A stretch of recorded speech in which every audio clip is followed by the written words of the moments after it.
Okay, so you're going live now. And I'll double confirm it with you.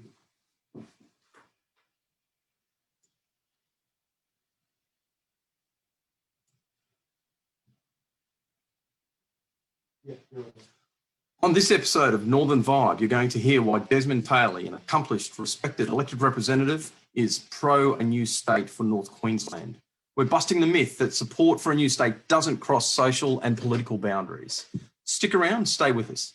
If we've never met, I'm Matt Maloney, host and founder of Northern Vibe, where discussions are held with interesting, informed people to gain their perspective on a new state and any other issues that attract a little bit of curiosity. Northern Vibe has not been going for long. We're not even into double figures, and our programs have cracked the 1,000 views mark, which is really cool. But we need your help and we need your support to keep growing. So before I go any further, please hit the wow face, subscribe, like, and share. Tag a friend who you know would be interested and pass it on. We love comments, but I'm especially interested to know where you're watching from, and this counts even for non-live viewers. So right now, type in where you're listening from. Northern Vibe has grown out of Boot Brisbane, an organisation dedicated to forming a new state for Central and North Queensland. Well, what do we mean by a new state? So for viewers who are unfamiliar with what a new state means and the arguments for and against, jump on our website. It's www.bootbrisbane.com. And if you give me 1 second, I'll bring it up for you right now.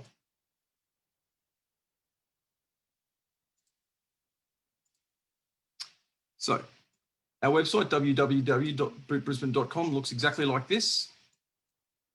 And you'll see the arguments for and against there. You'll see a number of interviews that we've got. We've made them outsiders, and a lot of the newspaper clippings that have mentioned us.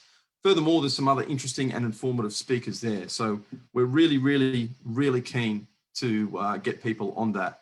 Andrew, I've just got a message from Des. Could you give him a call? Sure. Every Wednesday, my colleague David Young does an excellent podcast on Podbean, Yes to a North Queensland State. That's Wednesday nights between 7 p.m. and 8 p.m.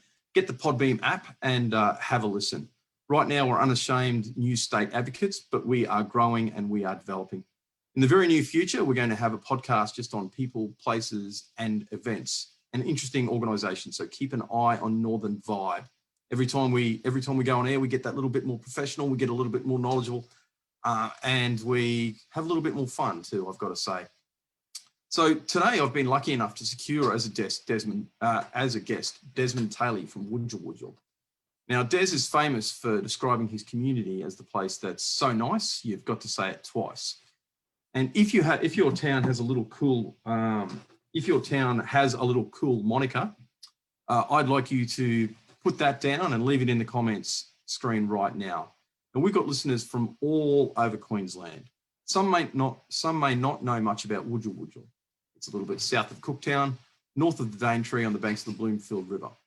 It's really, really beautiful. I've been there a couple of occasions myself, and it's in Yildinji country. So Desmond is a very accomplished man. Previously, he was the mayor of Wudjil Wudjil.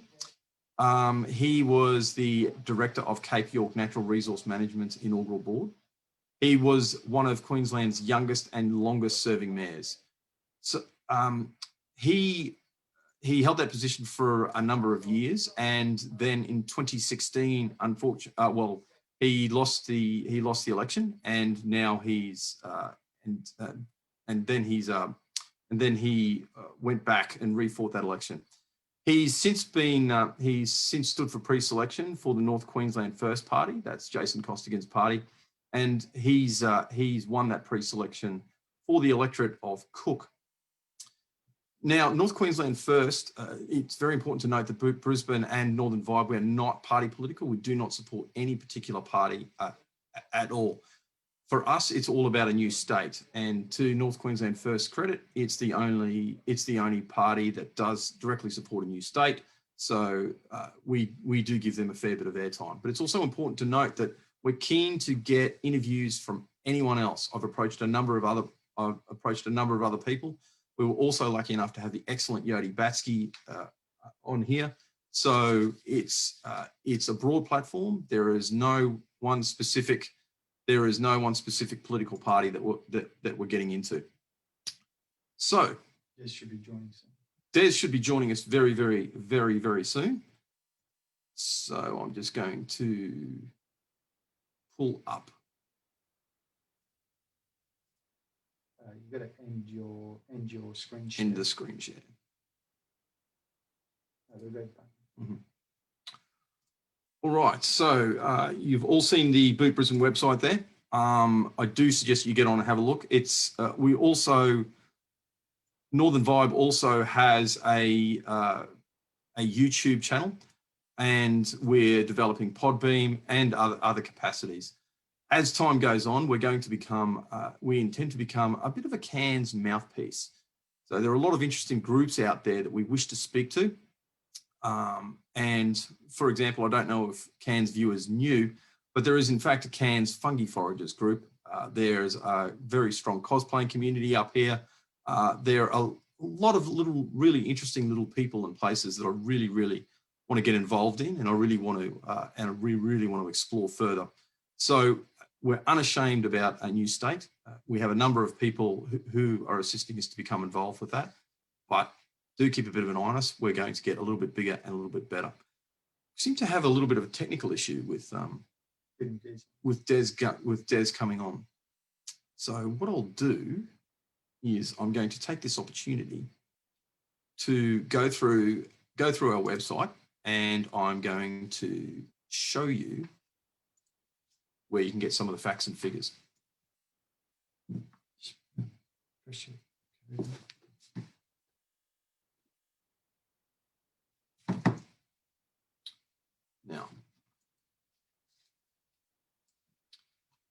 Now the DL flyer is this document here where we hold that has the basic information as to why we're here and why we're interested.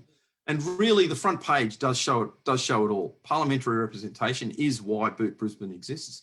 One of our little slogans is you and me without the 73. Now there are 73 electorates within a 250-kilometre radius of the Brisbane Post Office, and that means there is a critical mass of electorates down there. That leaves only 20 electorates for the rest of Queensland. Now, can I just get that number off you again? Yes, you may. It's in the right. You have to close down the screen share. Yep. All right, stand by. I do apologise for this, ladies and gentlemen, but Des is just having a little bit of an issue from his end. All right, so that's 48386 is the passcode, or do you want the meeting ID? 48386. The passcode is 483864. Yep. And the ID? The meeting ID is 874. 4744. 4776. Yes. 3503. So do bear with us. I am terribly sorry that we've got these slight technical issues, but I'm sure everyone knows what it's like. And Desmond is calling us from Wujal.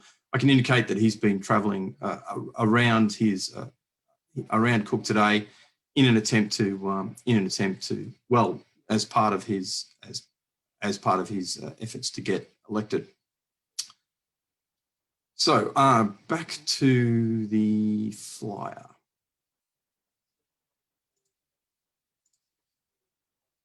All right, so for us, it's this simple dynamic that has caused Boot Brisbane to exist. There's some very interesting discussions in regards to the historical tradition as to how and why representation occurred in the past. And there's also an indication in regards to Chapter 6 of the Australian Constitution. The two major questions that we do field when we're speaking to people, is first, is it lawful? And the answer to that is, of course, yes. The Australian Constitution specifically allows for that. And the second question is it economically viable? We've got some great figures on the website for that too. So, I suspect this might be Des trying to get through. Give me one moment, ladies and gentlemen. No, unfortunately not. All right, well, as I was indicating, if one thinks of the size of Queensland, there are literally hundreds of thousands of square kilometres that, and around about 1 million people, if you draw the line, say just about south of Gladstone, that are underrepresented. Now, it means that we don't have control of our own resources, and we don't make the decisions about what we develop and where we protect, and we don't control the laws that we live under. This is especially impacting on the Indigenous people of Cook, and that's why I've been speaking to both Yodi and Des. Now, there's a number of red tape issues that I'm really keen to discuss with him, but and there's a number of other specific issues in Cook and what he thinks about the COVID response and all that sort of stuff. Now, we know that there's about 9% of the population around Cairns and the district that are Indigenous, and of course, the further north we go, the higher that percentage gets. Oh, correction, the percentages for Townsville are about 9%. For Cairns and districts, it's around 15%. And if one isolates the electorate of Cook, it's about 22%. So that's a very high Indigenous population. And furthermore, if you removed the areas of Mareeba and Cooktown, that would put the Indigenous population even higher there. So it's Boot Brisbane's submission that this is a real example of how we can get a real voice for Indigenous people, and indeed for the rest of the people of Queensland as well. So fundamentally, that's what it's about for us. It's about getting a voice for people there. It's about us being able to discuss real matters with our members of parliament. It's about us having real representation. It's about us having autonomy, and it's about us having control. One of the many issues that does come up, and it seems trite, but we did a quite successful tour, a road trip tour down to Townsville, Mackay, Gladstone, Rockhampton, and as far south as Bundaberg. And even as far south as Rockhampton, issues that we didn't think would be all that important, stuff like crocodiles and whatnot were coming up.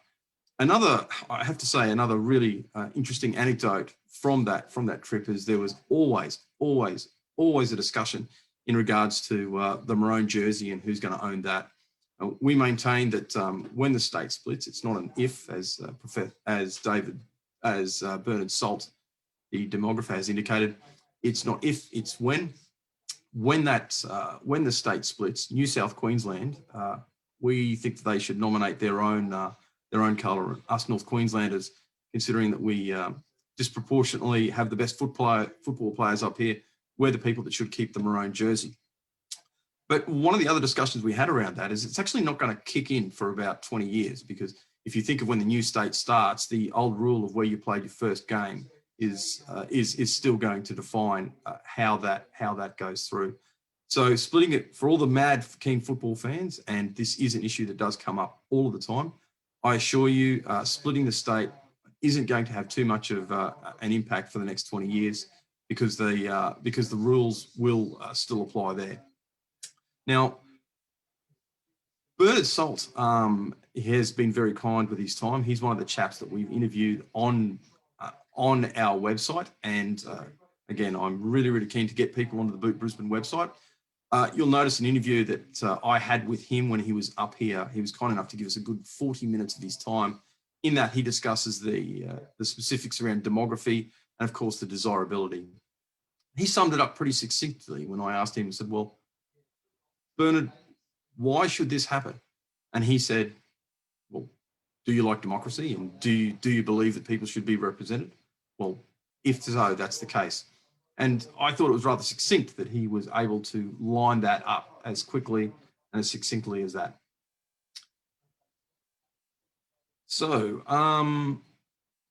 we're still, I can hear my colleague working in the background to get Des. I assure you we are in contact with him, and we're going to be doing our best to get him on tonight. So he should be on very, very shortly. But okay, I'm going to find out some more information for you about Des.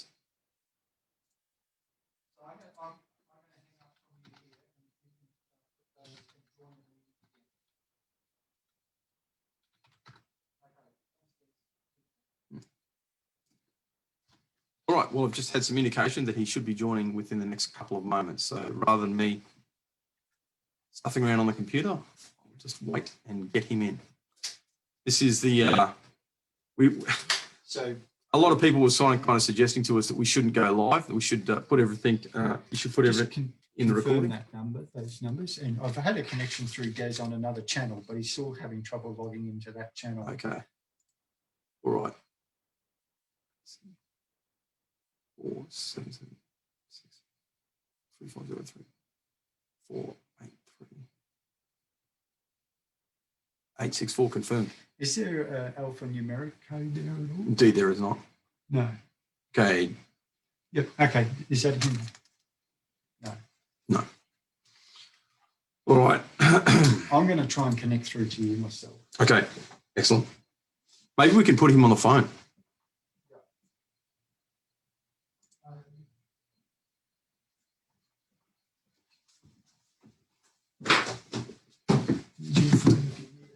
If you want to give him a call. All right. All right. So, unfortunately, Des has got some technical issues from his end.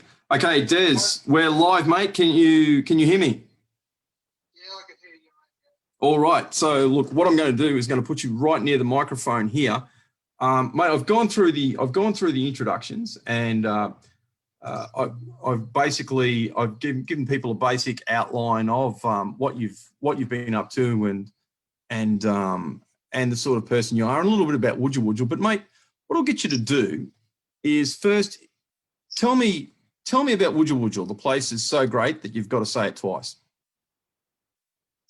Look, Wujal is 3 hours north of Cairns, 1 hour south of Cooktown. It's in the lower part of Cape York. So it's right on the coast, down by the river of the Bloomfield River, and where the rainforest meets the sea. So that's basically where Wujal is. Fantastic, mate. And what's the approximate population? And this is just for viewers who aren't North Queenslanders and who aren't familiar with the place. Look, the approximate population would be 681. We've done a census count 2 years in a row previously, just recently. But back in 1980, the population was around 200 people, and it's grown since then. Mate, what's it like as a place to live and as a place to raise a family? Oh, look, Wujal's a very nice place to live. Good to grow up your family there. I mean, I've lived there all my life. I've had my 2 kids up there. I raised them. Look, bringing up a family, it's an ideal place. It's not too remote. We've got places like Cairns and Cooktown. To the south of us, we've got Port Douglas and Mossman, so it's ideally situated in Cape York compared to the others, where they're more rural and remote part of Cape York. Mate, what motivated you to become an elected representative? Oh, look, spending time in the community growing up, I knew that the community was wanting more in terms of, the growing population. We needed more infrastructure. We needed more health services. So I really put my hand up there to make the changes with the support of the people. So that really motivated me. And so, mate, with the what's attracted you to the concept of a new state? Oh, look, I think where we live, in Cape York, it's fairly remote, same as the Torres Strait, and with like any other, real remote communities, a lot of those places, they always last to get the opportunities.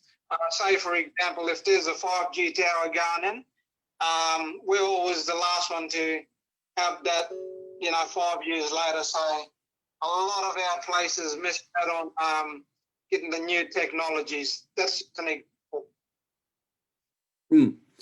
All right, in terms of funding, look, I think,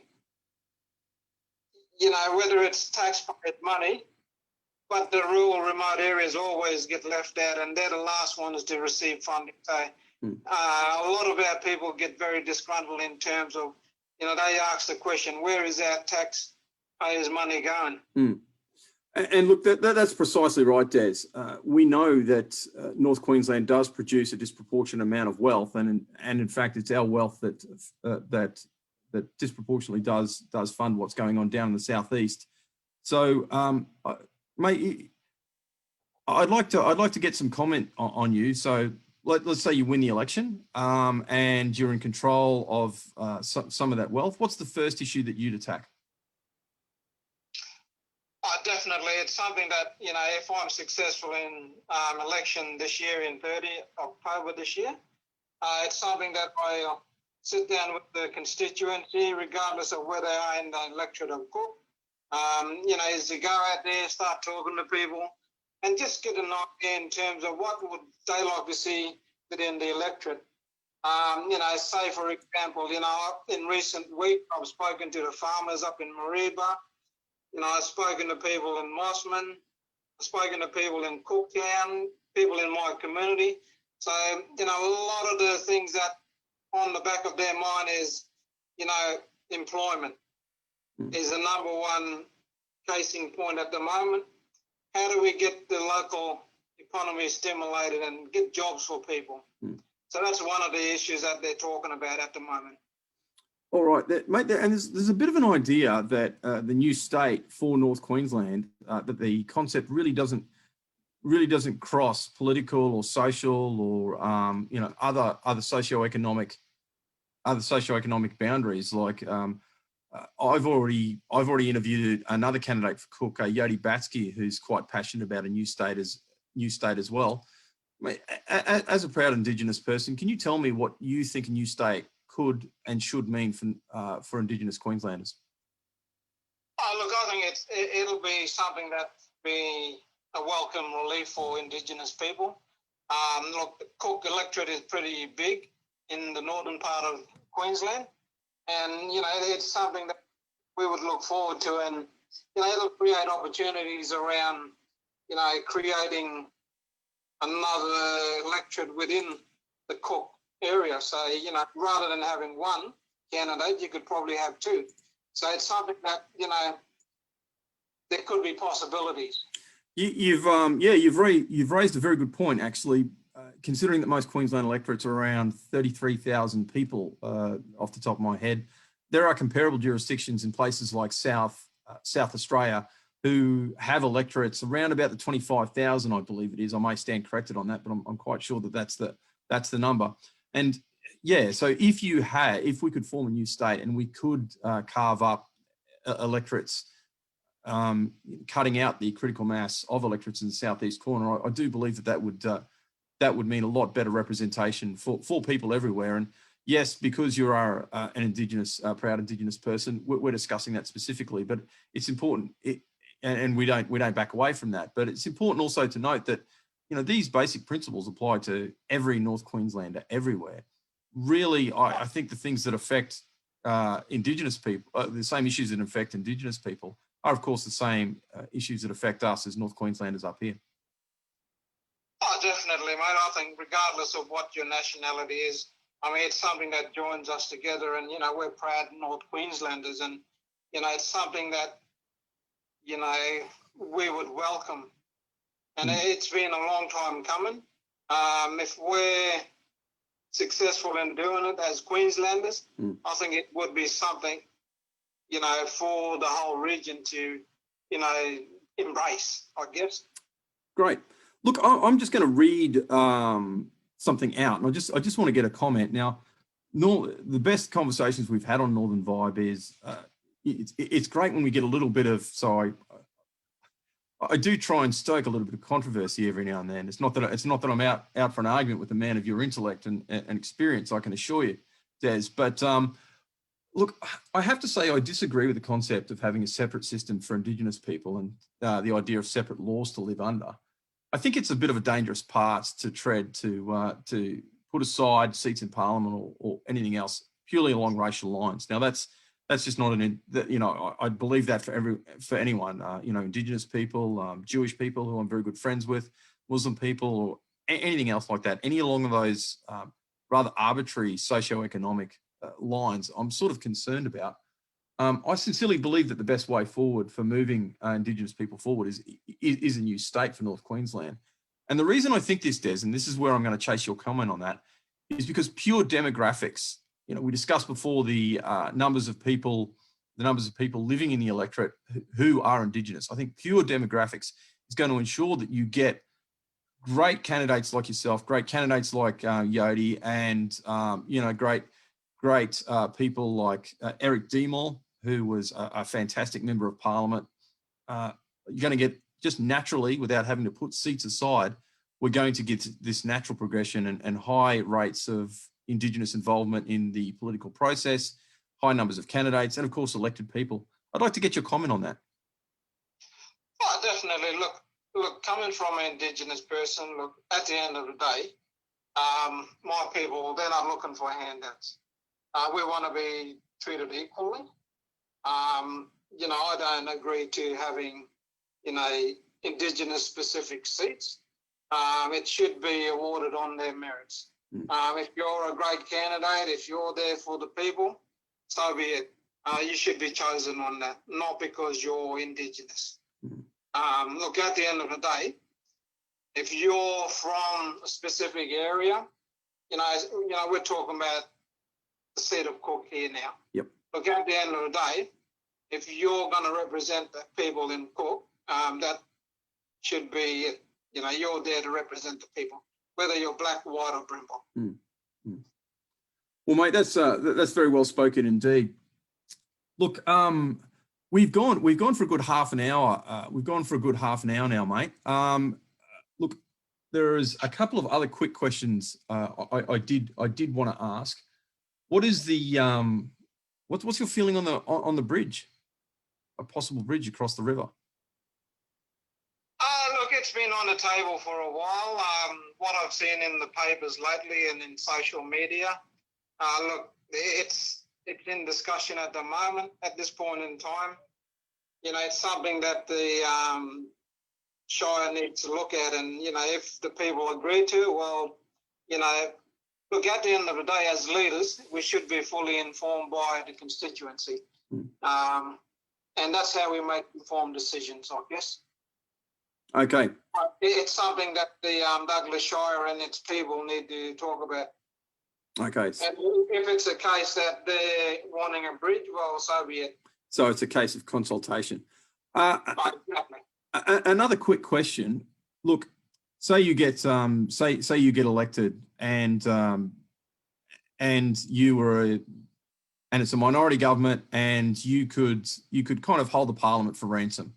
What's the first law that you change, delete, or add? Oh, mate, it's a big question, isn't it? It's a hard question. It's something that the first law would be, something that is pertinent to Cape York.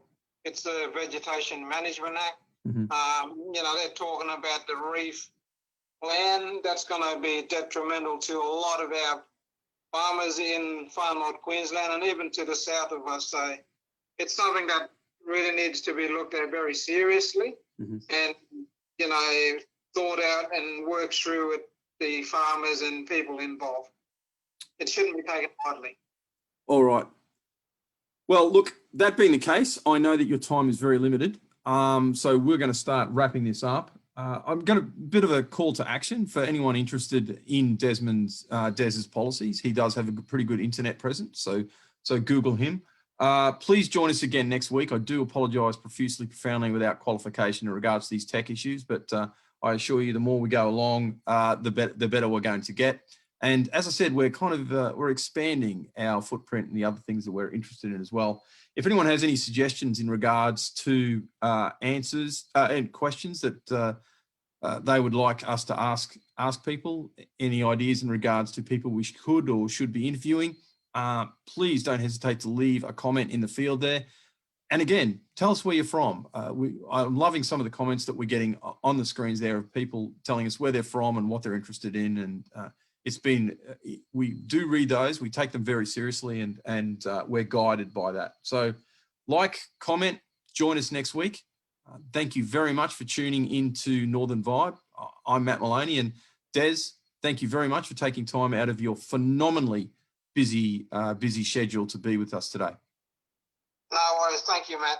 No worries, mate. All right, ladies and gentlemen, thank you very much, and I do hope to see you all next week.